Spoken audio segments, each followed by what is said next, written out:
तर शेतकरी मित्रांनो, आता आपल्या सर्वांच्या बागांची छाटणी झाली आहे. तर तुमच्या मनात एक प्रश्न आला असेल की छाटणी झाल्यानंतर कोणत्या बुरशीनाशकांचा वापर करावा जेणेकरून आपल्या बागेत बुरशी येणार नाही. तर सर्वप्रथम तुमच्या बागेतील सर्व फंगल इन्फेक्शन असलेली पानं सगळी कट करून घ्या.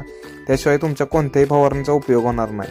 ती पानं कट केल्याशिवाय कोणतीही फवारणी काम करत नाही. त्यानंतर आता हे जे तुम्हाला डोस दिलेत, हे प्रत्येक डोसमध्ये तुम्हाला 15 दिवसाचं अंतर ठेवायचं आहे. त्याच्यापेक्षा अंतर कमी करायचं नाही, कारण आपलं ड्रॅगन फ्रूटचं पीक आहे, दुसरं कोणतं वार्षिक पीक नाही.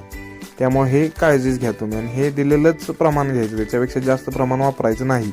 ज्यांच्या बागेत का नाही बुरशी नाही आहे त्यांनी प्रिव्हेंटिव्हमध्ये काम केलं तरी चालेल. त्यांनी प्रिव्हेंटिव्हमध्ये 2 बॅक्टेरियाचा वापर केला तरी चालेल. ट्रायकोडर्मा आणि सुडोमोनासचा वापर करा. 15 दिवसातून एकदा स्प्रे घ्या.